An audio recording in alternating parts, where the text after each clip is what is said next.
Tenemos visitas, una amiga de la casa, está con nosotros la diputada Alicia Gutiérrez. En el día de ayer, Alicia estuvo en Santa Fe, si se quiere, la persona vinculada o quien levanta y enarbola la bandera más alto que tiene que ver con la lucha contra la trata de personas. Vos también sos una militante en el tema, sos feminista y venís enarbolando esta bandera. Y en el día de ayer se cruzaron Susana Trimarco y Alicia Gutiérrez. Queríamos hablar con Alicia a raíz de un proyecto que fue 2 veces aprobado en la Cámara de Diputados y hasta ahora no fue aprobado en la Cámara de Senadores. De hecho, tuvo que ser 2 veces aprobado en la Cámara de Diputados porque en un momento perdió estado parlamentario cuando debieron aprobarlo en la Cámara de Senadores. No es un proyecto menor, es un proyecto que puede cambiar mucho a favor de aquellos que luchan contra la trata de personas y tiene que ver específicamente con la prohibición de prostíbulos. Vaya tema, vayan callos que se pisan seguramente y vayan intereses que se están tratando de esconder en algunos casos, teniendo en cuenta las dificultades que presenta para algunos este tema. Pero bueno, el proyecto vuelve a la Cámara de Senadores. Alicia, ¿está en estos momentos allí? Así es, ya está en senadores, ahora falta ver qué comisiones se le han asignado, y bueno, tendrá que comenzar su recorrido, si es que lo tiene y se trata, ¿no es cierto?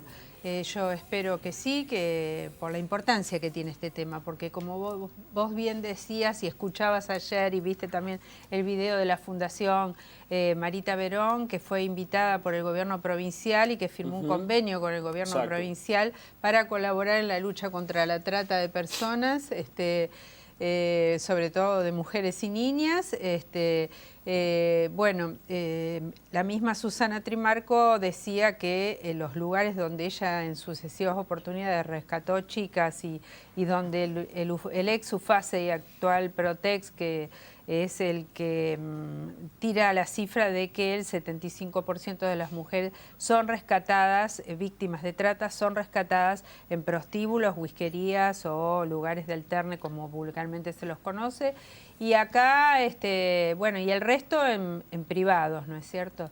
Esto no decimos que es la solución al problema de la trata, creo que es una lucha permanente esto. Son delitos complejos y transnacionales como el narcotráfico y a veces están muy unidos uno con el otro.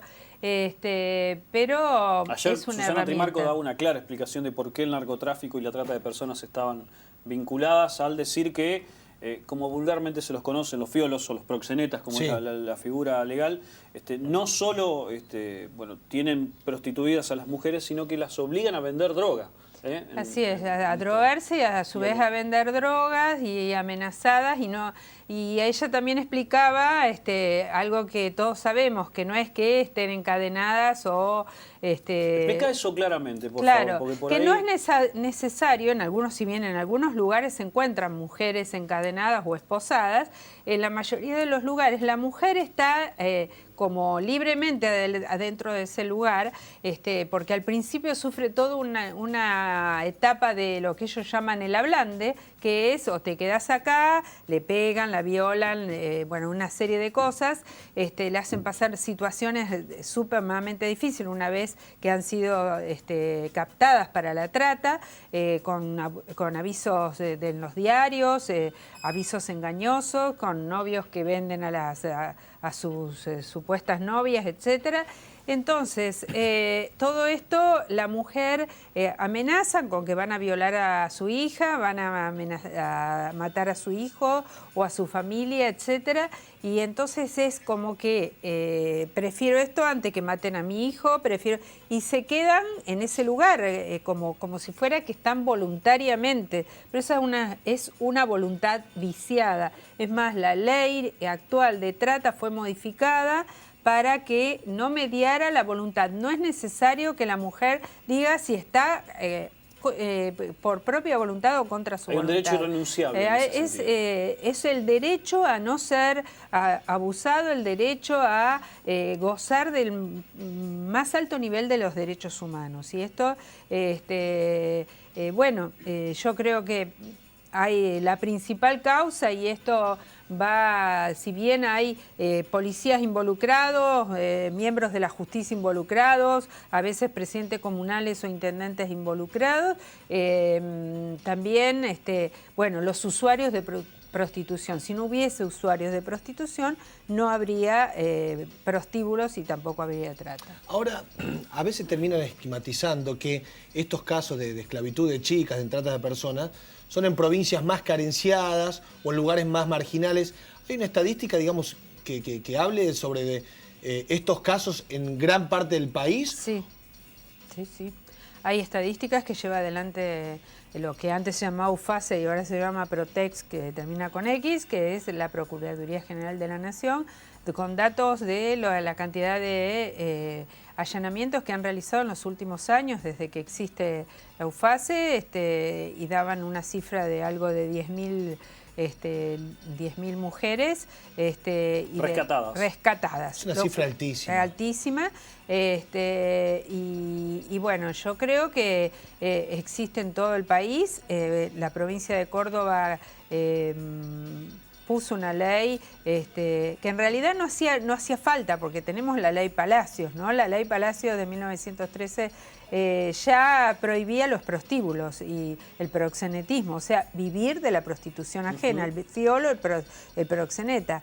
Pero bueno, parece que es necesario seguir insistiendo y en eso tiene una gran... ¿Por qué cuesta tanto? ¿Por qué no hay voluntad realmente política de todos los sectores de querer terminar con esto? Los usuarios es mucho más complejo.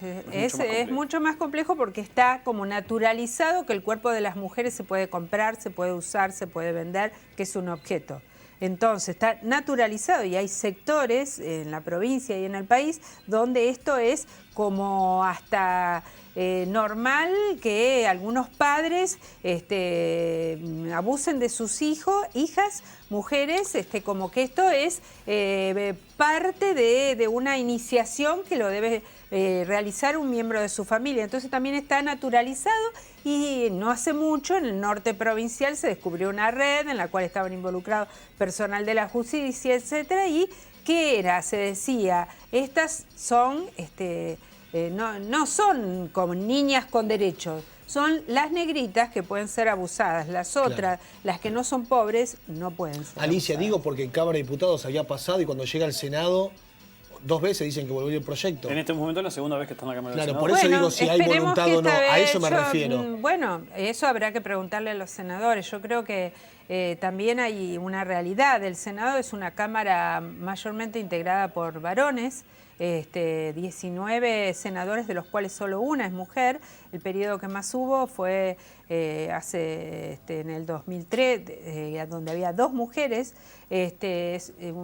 Bueno, yo creo que haya mujeres y mujeres con una mirada de género hace una diferencia, porque no es casualidad que todos estos proyectos y los que tienen que ver con abuso sexual, con niñas y niños, con derechos de las mujeres, han llegado a las cámaras nacionales y provinciales con la llegada de mujeres con una mirada de género, ¿no? Es realmente llamativo y sobre todo me quedo con uno de los datos que ayer daba a conocer Susana Trimarco y que tenía que ver con la actuación de una persona que pudo recibir un llamado de la propia Marita Verón en el año 2005 aquí y no se supo actuar en ese momento y quizás teniendo un protocolo de actuación en ese sentido, quizás la suerte de Marita Verón hubiese sido otra. ¿Qué se tiene que hacer en los casos en los que uno puede llegar a denunciar trata de personas o prostitución? ¿A dónde hay que acudir? No, en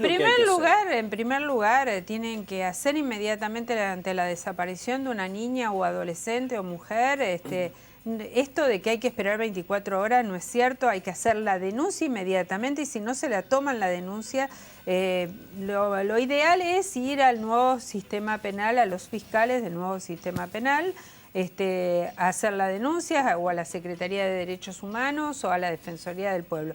Pero no esperar 24 horas, de ninguna manera. Si vas a la comisaría y te dicen, no, tiene que esperar 24 horas. No es así. En primer lugar hay que exigirle que se la tomen y y tener una copia. Pero de lo contrario, si no, irse a la Fiscalía, vuelvo a reiterar, todos esos lugares, la Defensoría del Pueblo, la Secretaría de Derechos Humanos, y hacer la denuncia, porque no hay que esperar 24 horas, porque 48 horas es lo que se calcula que puede haber como posibilidad de que sean sacadas del país niñas y adolescentes y mujeres adultas. Sí, ya es un tiempo perdido. Ya es, cuando salen del país ya es mucho más difícil hacerlas regresar o tener datos, ¿no es cierto?, fehacientes. Entonces, como las fronteras son tan permeables de la Argentina y nosotros estamos muy cerca de las fronteras de Misiones, del Chaco, de Formosa, 48 horas es mucho. Es mucho. Entonces, hay que denunciarlo inmediatamente la desaparición. Porque muchas veces está el cuentito de que no, se fue con el novio. En unos casos puede ser, pero no se puede correr ese riesgo. Claro. Y en la provincia hay una gran migración de mujeres del norte y de la ciudad, de los sectores más vulnerables del norte provincial hacia las zonas más ricas o donde hay más circulación de dinero, como los puertos, la zona de Puerto San Martín, la ciudad de San Lorenzo, la ciudad de Rosario, donde circula dinero, hay barcos, hay camiones, hay, digamos, y entonces el traslado de estas mujeres, que eso ya es delito. Trasladar a las mujeres con la intención de vivir de la prostitución ajena, ¿no es cierto? Porque en definitiva es uno de los grandes negocios que hoy existen junto con el tráfico de armas y el narcotráfico. La diferencia con el narcotráfico es que las mujeres se pueden vender muchas veces, mientras que las drogas es una sola vez. Y ayer mismo en uno de los, vos veías en el corto, cuando una de las mujeres decía yo tenía que hacer entre 30 y 40 pases diarios. O sea, acostarse con 30 o 40 hombres. Sí, terrible. Bueno, Alicia, muchísimas gracias. Esperemos que avance el proyecto en la Cámara del Senado. Gracias. Bueno, un consejo para toda la gente. Si vos querés construirte tu casa, ahora tenés la posibilidad.